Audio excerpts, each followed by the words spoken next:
Hello दोस्तों, स्वागत है आपका हमारे इस यूट्यूब चैनल एग्ज़ाम वर्ल्ड में। और मैं हूं श्रीकांत। और ये वीडियो है आपको क्रॉनिकल का अगस्त 2021 का संस्करण है। ठीक है, इससे पहले आपको प्रतियोगिता दर्पण का भी वीडियो आया है अगस्त 2021 का।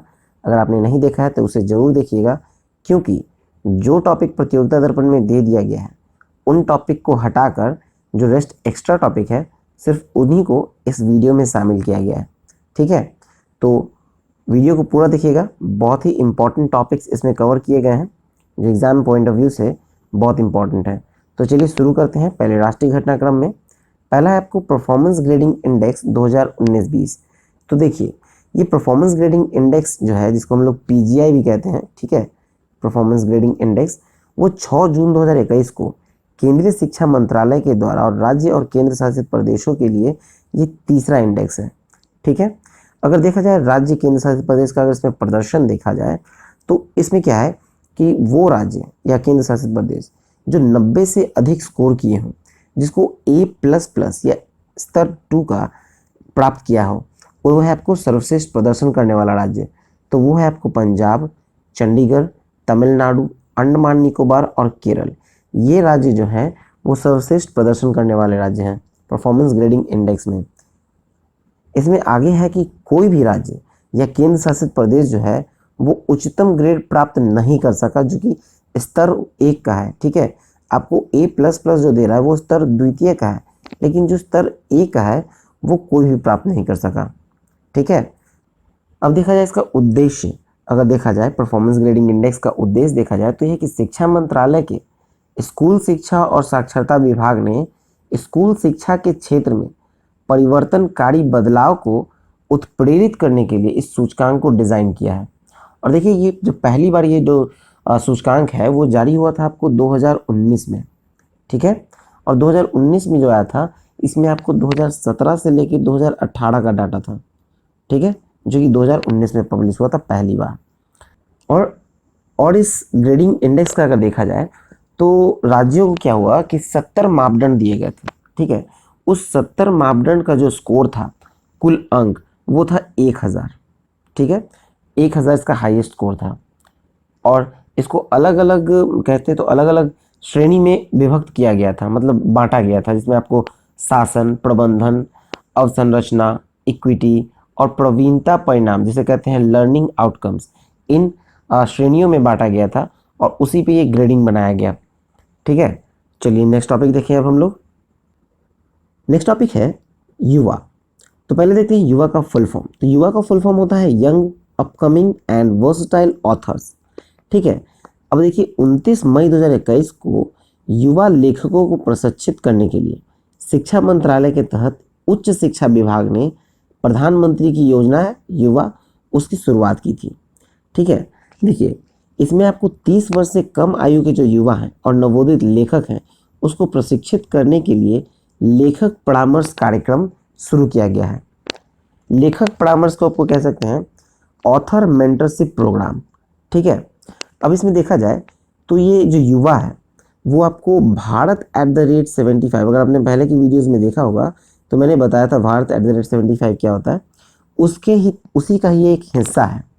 ठीक है, और प्रकाशित पुस्तक का जो विमोचन हुआ है वो 12 जनवरी 2022 को और राष्ट्रीय युवा दिवस के अवसर पर किया जाएगा। ठीक है, ये योजना जो है आपको 6 महीने की अवधि के लिए जो प्रत्येक लेखक को 50,000 रुपये प्रति माह की छात्रवृत्ति भुगतान करेगी। ठीक है, और तैयार की गई पुस्तक का जो प्रकाशन किया जाएगा वो नेशनल बुक ट्रस्ट के द्वारा, जो भारत सरकार का है, वो करेगा और इनका अन्य भारतीय भाषाओं में भी अनुवाद किया जाएगा। ठीक है, चलिए नेक्स्ट टॉपिक देखें अब हम लोग। नेक्स्ट टॉपिक है सुरक्षित हम सुरक्षित तुम अभियान। तो देखिए, ये सुरक्षित हम सुरक्षित तुम अभियान जो है इसको शुरुआत की गई है नीति आयोग के द्वारा और पीरामल फाउंडेशन के द्वारा। नीति आयोग और पीरामल फाउंडेशन 8 जून 2021 को कुल 112 आकांक्षी जिलों में इसको शुरुआत की गई है। और इसका जो उद्देश्य है वो जिला प्रशासन को उन कोविड-19 रोगियों को जो कि घर पर देखभाल की सहायता प्रदान करना है, जो बिना लक्षण वाले हों या हल्के लक्षण वाले हों। ठीक है, मतलब कहने का यह है कि जो कोविड-19 से ग्रसित हैं उनकी देखभाल की सहायता प्रदान करना घर पे ही जो ऑनलाइन प्रदान की जाती है, उसका ये लक्ष्य है। अब देखा जाए तो कुल 20 लाख लोगों को, जो नागरिक हैं, उनको कोविड होम केयर सहायता प्रदान करेगा। ठीक है, इसका नेतृत्व जो है वो जिला मजिस्ट्रेट करेंगे, और जिसमें 1000 से भी अधिक स्थानीय और गैर सरकारी संगठन मतलब एनजीओज की भागीदारी होगी। ठीक है, एनजीओज जो है वो 1 लाख से अधिक स्वयंसेवकों को प्रशिक्षित करेंगे, जो कि कॉल के माध्यम से रोगियों से जुड़ेंगे। चलिए नेक्स्ट देखते हैं। नेक्स्ट है, देश में सबसे कम बाल लिंगानुपात जो है वो उत्तराखंड में है। तो देखिए, ये नीति आयोग के द्वारा जारी किया गया था, एसडीजी इंडेक्स 2021-21 जून में जारी किया गया था, और इसके अनुसार कहा गया था कि जो जन्म के समय लिंगानुपात के मामले में उत्तराखंड सबसे खराब प्रदर्शन करने वाला राज्यों में से एक है। ठीक है, उत्तराखंड का जो लिंगानुपात है वो है 840, जो कि राष्ट्रीय औसत भी है तो वो 899 है। और सबसे अच्छा प्रदर्शन जिसने किया है वो है छत्तीसगढ़, जहां पर लिंगानुपात के हिसाब से 958 है। और दूसरे स्थान पे आपको केरल आता है, मात्र एक नीचे 957। चलिए नेक्स्ट टॉपिक देखें। अब मूव करते हैं हम लोग अंतर्राष्ट्रीय घटनाक्रम की ओर, जिसमें पहला टॉपिक है सतत विकास रिपोर्ट 2021। तो देखिए, सतत विकास रिपोर्ट 2021 का मतलब है सस्टेनेबल डेवलपमेंट रिपोर्ट 2021। तो देखिए, 14 जून 2021 को सतत विकास समाधान नेटवर्क और बर्समैन स्टिफ्टंग के द्वारा इसे जारी किया गया है, जिसमें कुल देश जो शामिल है इस रिपोर्ट में, इस सूचकांक में, वो है 165। ठीक है, और अगर पहला 5 देश देखा जाए तो है आपको फिनलैंड, जिसका स्कोर रहा 85.90, दूसरा है स्वीडन, तीसरा है डेनमार्क, चौथा है जर्मनी और पांचवा है बेल्जियम। फिर आपको है सूचकांक में अगर भारत का स्थान देखें हम लोग तो ये 120वां था। ठीक है, जिसमें भारत का स्कोर रहा 60.07, और ये 2020 में 117वें स्थान पे था, जो कि इस बार मतलब 2021 में 120वें स्थान पे चला गया। ठीक है, सूचकांक में जो अंतिम स्थान है जो कि 165वां स्थान है, क्योंकि कुल 165 देश थे, तो 165वां देश जो है तो वो है सेंट्रल अफ्रीकन रिपब्लिक। ठीक है, चलिए नेक्स्ट देखें। नेक्स्ट टॉपिक है आपका वर्ल्ड गिविंग इंडेक्स 2021। तो देखिए, वर्ल्ड गिविंग इंडेक्स 2021 अगर जारी किया गया है तो 14 जून 2021 को जारी किया गया है, और किसके द्वारा किया गया है, तो ये किया गया है चैरिटीज एड फाउंडेशन के द्वारा। ठीक है, रैंकिंग में कुल 3 स्तंभ आधारित थे। किसी भी अपरिचित की सहायता, धर्मार्थ संस्था का आर्थिक अनुदान, फिर एक संगठन के लिए स्वेच्छा से किया गया समयदान। ये 3 स्तंभ थे जिस पर ये रैंकिंग निकाली गई है। इस रैंकिंग में कुल सूचकांक में जो शामिल देश थे वो थे 114। देखिए, यहाँ जो 114 देश सूचकांक में शामिल हैं, जो कि वैश्विक वयस्क आबादी के 90% से अधिक का प्रतिनिधित्व करते हैं। ठीक है, इसमें देखा जाए तो जो शुरुआत के 5 देश हैं जो दानशील में सबसे आगे हैं, तो उसमें पहला है आपको इंडोनेशिया, दूसरा है केन्या, तीसरा है नाइजीरिया, चौथा है म्यांमार और पांचवा है ऑस्ट्रेलिया। ये 5 देश सबसे दानशील साबित हुए हैं 2020 में, इसलिए इसका रैंकिंग 2021 में दिया गया। ठीक है, अब देखिए, सबसे नीचे से अगर 3 देश देखें हम लोग तो जापान आता है पहले स्थान पे, सबसे नीचे से, मतलब 114वें स्थान पे जापान है, 113वें स्थान पे पुर्तगाल है, और 112वें स्थान पर बेल्जियम है। ठीक है, और अगर भारत की स्थिति देखें तो भारत जो है वो 14वें स्थान पर है। भारत दानशील देशों में 14वें स्थान पर है। अब देखिए, भारत को डिटेल में देखते हैं। तो भारत में जो भारतीयों ने अपरिचितों की सहायता की है, तो उनमें से कुल है 61%। ठीक है, 61% लोगों ने अपरिचितों की सहायता की है। फिर 34% ऐसे भी लोग हैं, 34% ऐसे लोग हैं जिन्होंने लोगों की सहायता की। ठीक है, और 36% लोगों ने धनराशि से, ठीक है, 36% लोगों ने धनराशि दान की है। ये भारत की स्थिति है। ठीक है, चलिए नेक्स्ट देखते हैं। नेक्स्ट टॉपिक है ग्लोबल लिवेबिलिटी इंडेक्स 2021। ठीक है, देखिए, ग्लोबल लिवेबिलिटी इंडेक्स 2021 जो है वो 9 जून 2021 को जारी किया गया इकोनॉमिस्ट इंटेलिजेंस यूनिट के द्वारा, जो कि लंदन में स्थित है। ठीक है, और ये दुनिया भर में 140 शहरों का परीक्षण किया गया है इसमें। और जो दुनिया के टॉप 5 है, मतलब दुनिया में 5 ऐसे रहने योग्य शहर का नाम देखा जाए तो पहले स्थान पे आता है ऑकलैंड, जो कि न्यूजीलैंड में है। जो कि कोविड-19 से तेजी से नियंत्रण करने की क्षमता के कारण इसे रखा गया है 1 नंबर पे। दूसरे स्थान पे है ओसाका, ओसाका जापान में है। फिर तीसरे स्थान पे एडिलेड जो कि ऑस्ट्रेलिया में है। चौथा है वेलिंगटन जो कि न्यूजीलैंड में है। और पांचवा टोक्यो जो कि जापान में है। ठीक है, ये पहले 5 शहर हैं जो ग्लोबल लिवेबिलिटी इंडेक्स में टॉप पे है। इसमें आगे है कि दुनिया के सबसे कम रहने योग्य शहर अगर देखा जाए तो है दमिश्क। कहाँ है? तो सीरिया में है, क्योंकि यहाँ गृह युद्ध के कारण इस पर प्रभाव पड़ा है। चलिए नेक्स्ट देखें। नेक्स्ट टॉपिक है ग्लोबल पीस इंडेक्स 2021। तो देखिए, ये ग्लोबल पीस इंडेक्स 2021 जो है, जिसे हम लोग कहते हैं वैश्विक शांति सूचकांक 2021, ये 17 जून को जारी किया गया है institute for economics and peace के द्वारा, जो कि ऑस्ट्रेलिया में स्थित है। ठीक है, और ये इसका 15वां संस्करण था। अब देखते हैं सूचकांक में शामिल कुल देश। तो सूचकांक में कुल 163 देश शामिल थे। ठीक है, और देखिए दुनिया का 5 सबसे शांतिपूर्ण देश अगर देखा जाए तो पहले स्थान पे आता है आपको आइसलैंड, और ये 2008 से लगातार प्रथम स्थान पे बना हुआ है। कौन? आइसलैंड।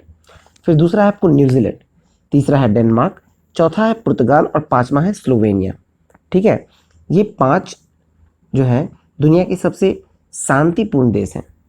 फिर आप देखें दुनिया का 3 सबसे अशांत देश, तो सबसे लास्ट मतलब 163वें स्थान पर आपको अफगानिस्तान मिलेगा, जो कि लगातार ये चौथी बार हुआ है कि अफगानिस्तान सबसे नीचे है। उसके बाद 162 पे आपको मिलेगा सीरिया, और 161वें स्थान पे है दक्षिणी सूडान। ठीक है, और भारत की स्थिति भी कुछ खासी अच्छी नहीं है, क्योंकि भारत भी 135वें स्थान पे है, अशांत है। ठीक है, 2020 में ये 139वें पे था, अब 135वें पे आया है। चलिए नेक्स्ट मूव करते हैं। नेक्स्ट टॉपिक है आर्थिक वाणिज्यिक परिदृश्य, जिसमें पहला है कि 8.3% की दर से बढ़ेगी भारत की अर्थव्यवस्था, और ये विश्व बैंक का कहना है।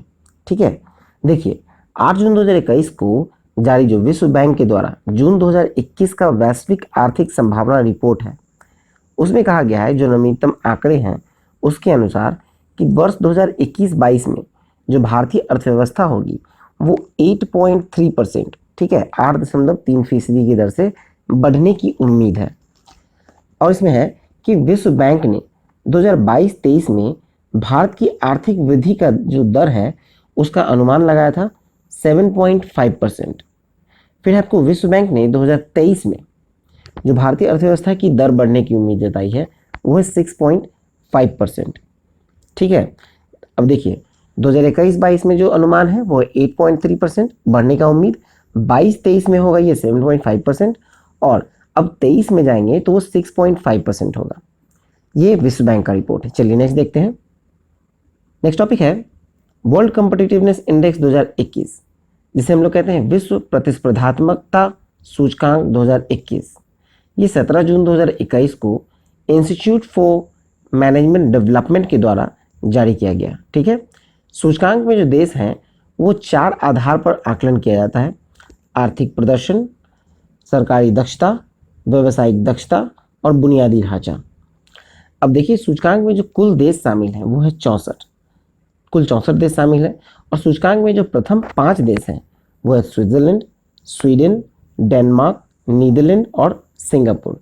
ये सूचकांक में 5 प्रथम देश हैं। ठीक है, चलिए नेक्स्ट टॉपिक देखें। नेक्स्ट टॉपिक है ऊर्जा दक्षता और निम्न कार्बन प्रौद्योगिकी पर गठित की जाएगी समिति।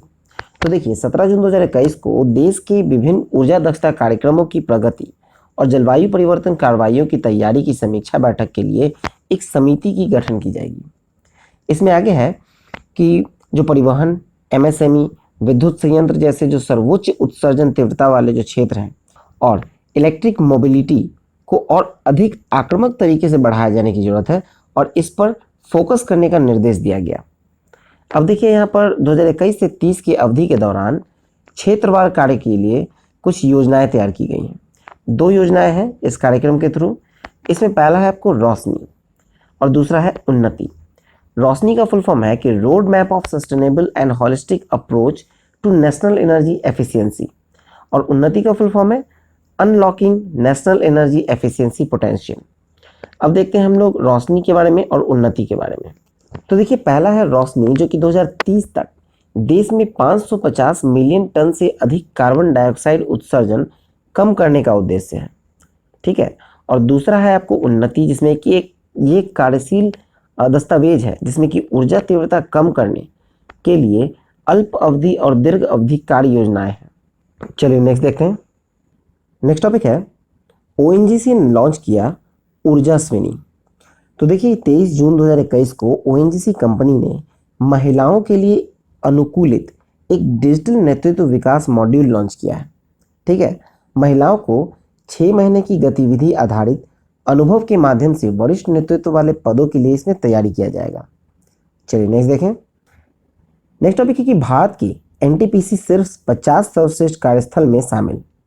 तो देखिए ये एनटीपीसी को great place to work institute के द्वारा लगातार ये 15वें वर्ष भारत में सर्वश्रेष्ठ कार्यस्थल के रूप में मान्यता दी गई है। इस वर्ष एनटीपीसी का जो स्थान है वो है 38वां, जो कि पिछले वर्ष था 47वां। देखिए India's best employees among nation builders 2021 में भी एनटीपीसी ने अपनी जगह बनाई है, ठीक है। चलिए अब नेक्स्ट देखते हैं। नेक्स्ट है कि प्राकृतिक गैस नियामक बोर्ड अध्यक्ष पद पर नियुक्त की मंजूरी दी गई है, तो वो दी गई है संजीव नंदन सहाय को। प्राकृतिक गैस नियामक बोर्ड के अध्यक्ष बने हैं संजीव नंदन सहाय। फिर आपको भारतीय उद्योग परिसंघ के नए अध्यक्ष तो ये बने हैं टीवी नरेंद्रन। चलिए नेक्स्ट देखें। अब मूव करते हैं हम लोग पुरस्कार सम्मान में, जिसमें पहला है कि अंतर्राष्ट्रीय बुकर पुरस्कार 2021। तो देखिए बुकर पुरस्कार 2021 जो अंतर्राष्ट्रीय बुकर पुरस्कार है उसके विजेता हैं डेविड डियोप, ये फ्रांस के हैं। पुरस्कार जो इनकी पुस्तक जो पुरस्कार जीती है उस पुस्तक का नाम है at night all blood is black, और जो पुरस्कार राशि है वो है 50,000 पाउंड, ठीक है। देखिए अंतर्राष्ट्रीय बुकर पुरस्कार दिया गया है डेविड डियोप को जो कि फ्रांस के हैं, और उनकी पुस्तक का नाम है at night all blood is black. चलिए नेक्स्ट देखें। अब मूव करते हैं हम लोग नियुक्तियों की ओर, जिसमें है अपॉइंटमेंट्स में पहला कि राष्ट्रीय मानवाधिकार आयोग यानी एनएचआरसी का अध्यक्ष किन्हें नियुक्त किया गया है। तो ये किया गया है अरुण कुमार मिश्रा को, और ये सेवानिवृत्त न्यायाधीश हैं, न्यायाधीश न्यायमूर्ति। चलिए नेक्स्ट है व्यापार और विकास पर संयुक्त राष्ट्र सम्मेलन अंकटाड के महासचिव पद के लिए नियुक्ति। तो देखिए ये रेबेका ग्रीन्सपैन जो कि कोस्टारिका की अर्थशास्त्री हैं उनको दिया गया है ये पद, ठीक है। व्यापार और विकास पर संयुक्त राष्ट्र सम्मेलन यानी अंकटाड का महासचिव पद रेबेका ग्रीन्सपैन।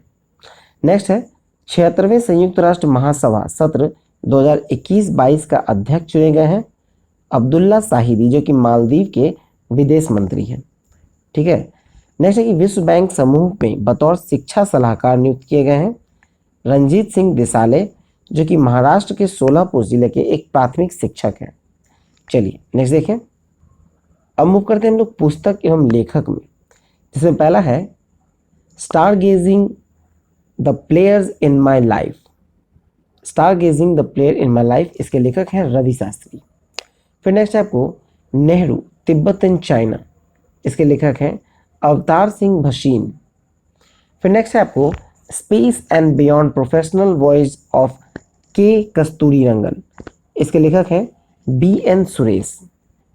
नेक्स्ट पुस्तक है आपका ग्रोइंग अप बाइडन अ मेमोयर, जिसके लेखक हैं वैलेरी बाइडन ओवेंस। फिर आपको विल के जो लेखक हैं वो है विल स्मिथ और मार्क मैनसन। विल स्मिथ एक एक्टर हैं, ठीक है, हॉलीवुड एक्टर, और मार्क मैनसन के द्वारा लिखा गया है विल। चलिए नेक्स्ट देखें। अगला पुस्तक है the sweetness of water an Oprah book club pick, इसके लेखक हैं नेथन हैरिस। अगली पुस्तक है आपका republic of Hindutva how the Sangh is reshaping Indian democracy, इसके लेखक हैं बद्री नारायण। चलिए नेक्स्ट देखते हैं। चलिए अब मूव करते हैं हम लोग निधन की ओर, जिसमें पहला है गुरु प्रसाद महापात्र जो कि उद्योग संवर्धन और आंतरिक व्यापार विभाग के सचिव थे, और इनको कोरोना के कारण इनका 59 वर्ष की आयु में इनका निधन हो गया। फिर नेक्स्ट है S रामेसन नायर जो कि प्रसिद्ध कवि एवं गीतकार, साहित्य अकेडमी पुरस्कार से सम्मानित, जिनका 73 वर्ष की उम्र में निधन हो गया। नेक्स्ट है आपको डॉक्टर अशोक पनगड़िया जो कि देश के प्रसिद्ध न्यूरोलॉजिस्ट थे, और कोविड-19 के कारण 70 वर्ष के उम्र में इनका निधन हो गया। नेक्स्ट है आपको बुद्धदेव दास गुप्ता, ये बंगाली फिल्मों की मशहूर फिल्म निर्माता, 76 वर्ष की आयु में इनका निधन हो गया। ठीक है, नेक्स्ट देखिए। अब मूव करते हैं हम लोग खेल कूद की ओर, जिसमें पहला है लॉरेल हबर्ड। तो देखिए, ये ओलंपिक में हिस्सा लेने वाली पहली ट्रांसजेंडर एथलीट होगी। कौन? Laurel Hubbard. और न्यूजीलैंड ओलंपिक समिति ने भारोत्तोलक टोक्यो ओलंपिक में पहले इनको महिलाओं की सुपर हेवीवेट 87 किलोग्राम वर्ग में इस प्रतिस्पर्धा के लिए इन्हें चुना गया है।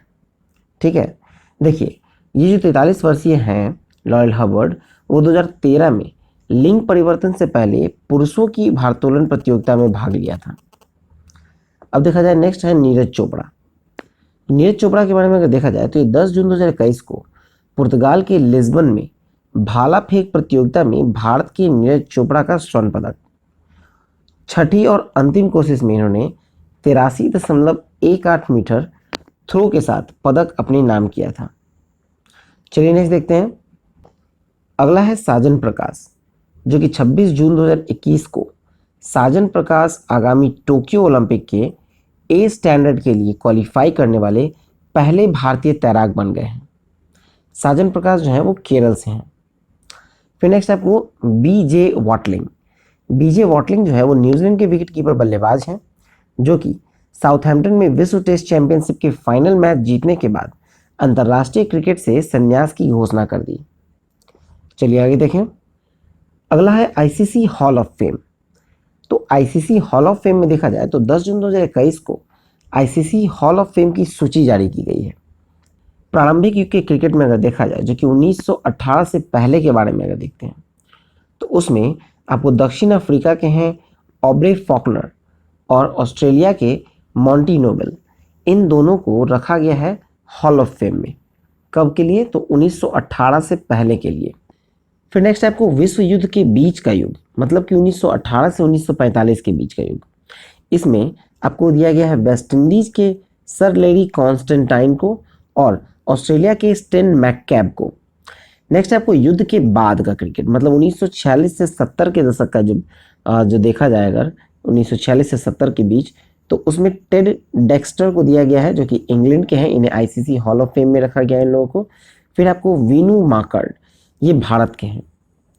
फिर आपको एक दिवसीय युग, मतलब 1971 से लेके 1995 का युग जो है क्रिकेट के जगत में, उसमें अगर देखा जाए तो वेस्ट इंडीज के हैं डेसमंड हैंस और इंग्लैंड के हैं बॉब विलिस।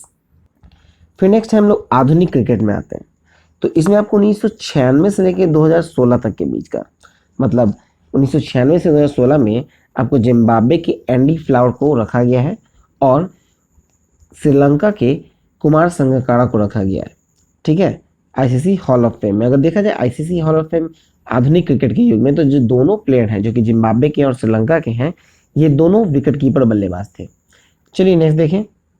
अगला है मई 2021 के ICC player of the month. मई 2021 में जो ICC player of the month दिया गया है, वो दिया गया है मुशफिकुर रहीम को, जो कि बांग्लादेश के विकेट कीपर बल्लेबाज हैं। और नेक्स्ट है ICC women's player of the month मई 2021 के लिए, तो ये दिया गया है कैथरीन ब्राइस, जो कि स्कॉटलैंड के हैं। चलिए नेक्स्ट देखें। तो चलिए, ये वीडियो यहाँ पर समाप्त होता है। इस वीडियो में इंपॉर्टेंट डेट्स को शामिल नहीं किया गया है, इसको पीडीएफ में शामिल कर दिया जाएगा। ठीक है, और अगर वीडियो अच्छा लगा हो तो प्लीज़ वीडियो को लाइक करें, शेयर करें और सब्सक्राइब करके नोटिफिकेशन बेल दबाना ना भूलें। ठीक है, चलिए, all the best and thank you for watching exam world.